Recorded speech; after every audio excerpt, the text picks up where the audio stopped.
Hello everyone, and welcome to a new kind of video. We're doing something totally different today. I've never made a video like this before, but we're gonna do our absolute best. I'm titling this new format of video Tea and Cartoons because I wanted to combine my two favorite things, which is drinking tea and watching / talking about cartoons, and put them together for a kind of series, which I thought would be fun. Basically, these videos will consist of me having a cup of tea and talking to you guys about a certain cartoon, whether that's a new cartoon I've been watching or an older cartoon that is maybe more obscure and deserves more attention. And it's something I've wanted to talk about cartoons regularly on my channel for years and years and years and years. I don't want this to just be a cosplay channel, but for whatever reason, I just never got around to it. So we're finally doing it. Welcome to Tea and Cartoons. I hope you guys enjoy it. And I'm gonna do my absolute best. Bear with me if I'm not the most eloquent. I'm going to try my best. We're gonna give it our shot. We're gonna give it our best shot, and yeah. Today, my tea is actually an iced vanilla Earl Grey. Ooh, very exciting. And I have it in my very on-brand Panda cup. And today's cartoon that we'll be talking about is The Owl House, because that is the most recent cartoon that I have been watching. So it felt like a good way of kind of kicking off Tea and Cartoons. Before I get into it though, I wanted to give a huge thank you to everyone over on Patreon. If you guys don't know, I do have a Patreon that helps support the channel, and I just want to give a huge thank you to everyone over there because obviously this is a new type of video, and whenever I kind of branch out and try new things, those kinds of videos don't usually do as well. So everyone's support on Patreon really gives me the freedom to try out new things without having to worry about the video not doing super well or what have you. So I just want to give a huge thank you to everyone who's been supporting me over on Patreon. You guys have helped make Tea and Cartoons possible, and I really, really appreciate it. If any of you are watching and you haven't checked out my Patreon and you are interested in helping support the channel, my tiers go from $1 to $15, and rewards range from access to my Patreon exclusive Discord server, which I post various behind-the-scenes announcements having to do with upcoming videos and cosplays, and I also have my Panda Post tiers, which if you subscribe to those, each month I'll send out handwritten notes, signed prints, signed Polaroids, and stickers. So some fun stuff over there if you guys are interested in supporting the channel. But all of that out of the way, let's jump into Tea and Cartoons and let's talk about The Owl House. So if you guys didn't know, The Owl House is a new Disney Channel cartoon. It first aired in January of 2020, making it the only good thing to come out of 2020. I'm just gonna say it. Thank you to The Owl House for existing and at least giving us one good thing to come out of this hellscape of a year. It was created by Dana Terrace, who is most well known for having worked on Gravity Falls, the DuckTales reboot, and Tangled the series. She's the showrunner for this show, and she also voices the character Tiny Nose. Fun fact, so Owl House follows our main character, Luce, who is a teenage girl who is basically just a massive fantasy nerd. She loves reading fantasy books, so like super relatable for a lot of us. And she ends up being transported to a world where basically all the things that she reads about in her fantasy books are real. So like witchcraft, magic, all that fantasy goodness is fantasy goodness, what am I even saying? All of those fantasy tropes that she has been reading about is real, and she can actually experience it. She ends up running into Ida, who is this just badass witch lady who she's so fantastic. She reminds me a lot of my mom, which is kind of bittersweet. If she was still alive, I would totally ask her to cosplay Ida. But Ida is basically this like spunky criminal witch who doesn't take crap from anybody, and she's fantastic, and I love her. So she runs into Ida and Ida's very cute demon roommate named King. And basically Ida takes her on as her witch's apprentice. So now Luce can live her fantasy nerd dreams and actually become a witch. And that's basically what the series has been covering thus far, is her adventures kind of being a human in this fantasy world, trying to learn witchcraft and eventually going to magical school. I've been really, really enjoying this series. It's kind of been a fun casual watch for me. I haven't gotten to the kind of like super obsessive phase that I've had with cartoons in the past, like Steven Universe or Gravity Falls. Not yet, just because it's still very much in the kind of fun and chill episodic format, if that makes sense. A lot of modern cartoons will kind of follow this model of having a very episodic first season. So it's usually just very fun, very lighthearted, self-contained episodes, and that kind of gives us an opportunity to get acquainted with the characters and the world, and just basically brings you in with its charm and everything. And then as the show goes from the first season to the second season, that's when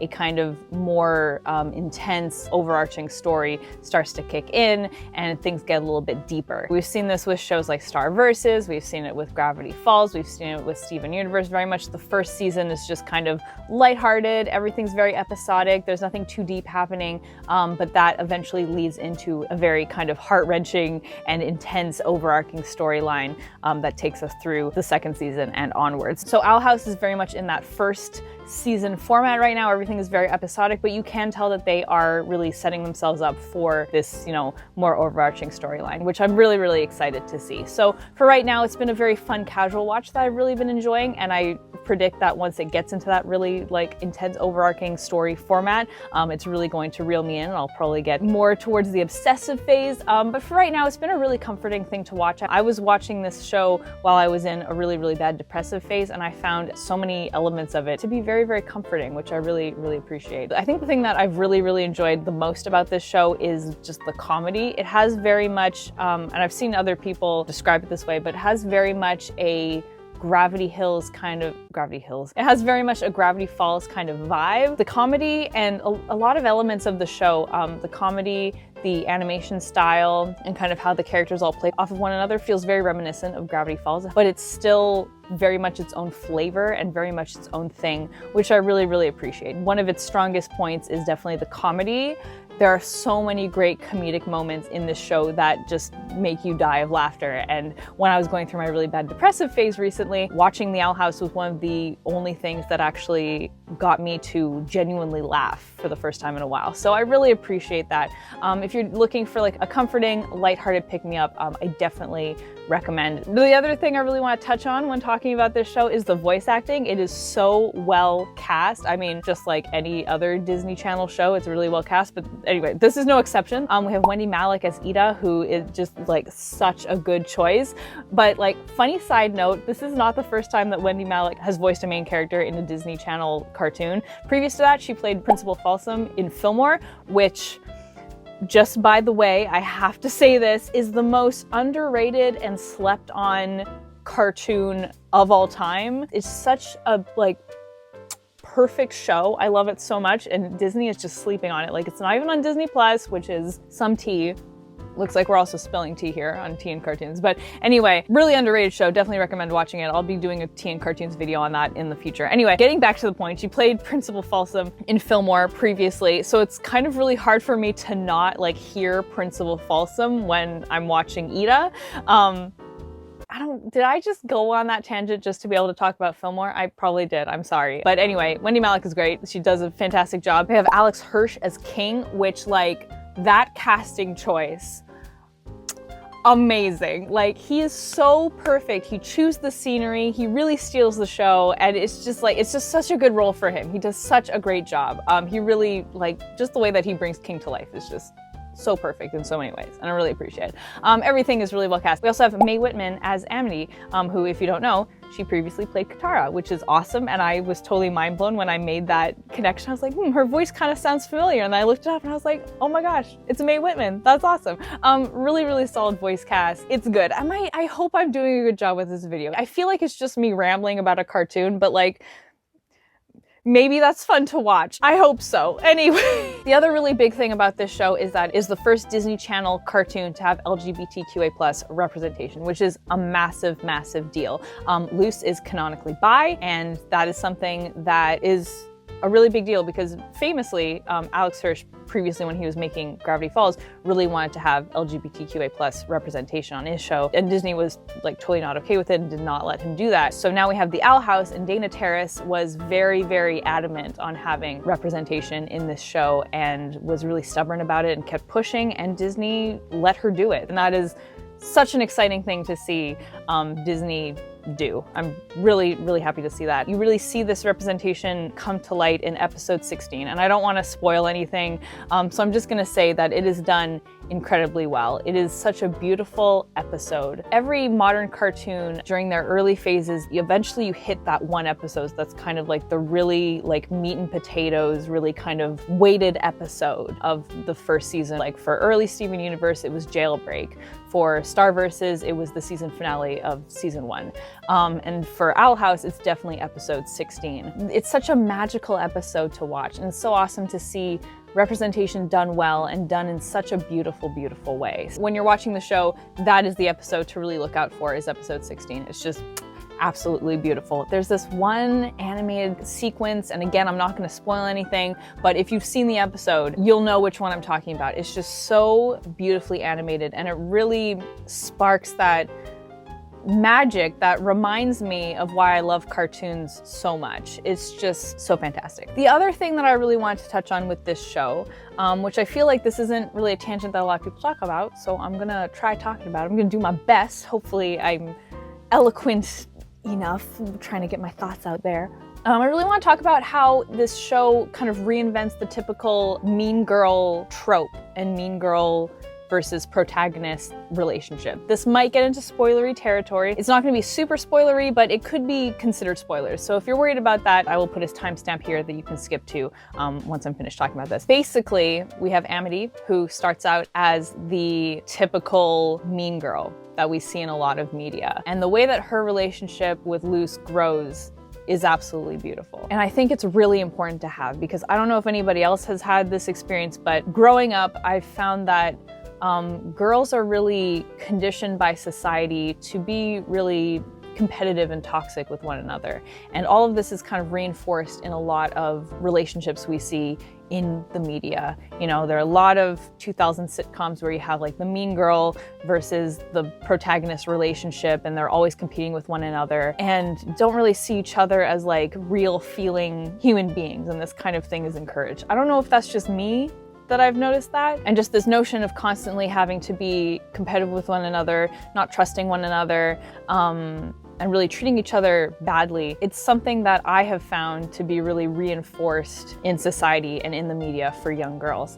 And I can say from personal experience, going through the school system, being bullied all the time, that kind of example has really, really devastating real life effects. So it's so exciting to see this new wave of media for this next generation really taking those toxic female relationships that we've seen previously and flip them and make them much healthier. The previous cartoon that really jumped out at me for doing this, and that really made me kind of think about this concept, was Legend Quest, which is a very underrated cartoon. I will definitely be doing a teen cartoons video on that in the future, but that is a newer cartoon that this new generation of children is going to be watching, and it really takes that kind of competitive, toxic female relationship and just flips it, which is fantastic. We've seen that with She-Ra, and most recently we've seen that with the Owl House, and it is just such, I think this is just such an important thing for media to do, and I really appreciate it. It sets such a good example to treat each other with kindness, to not be competitive with one another.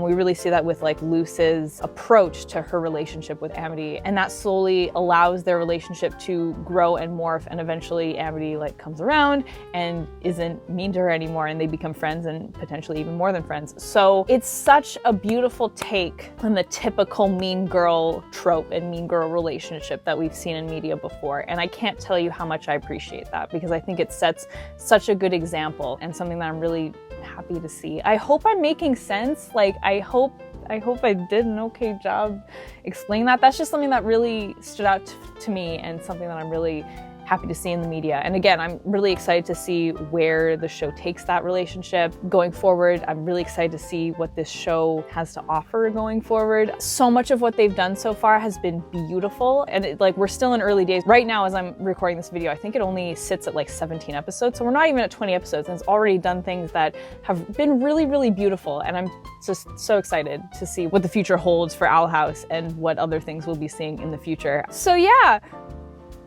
I hope that was okay. I hope I did an okay job. So this was my first time trying to review a cartoon, and I hope you enjoyed it. I hope it was, I know I wasn't like the most maybe eloquent or well organized, but I hope that this was entertaining and fun for you to watch. I feel like it was just me rambling about a cartoon and being awkward.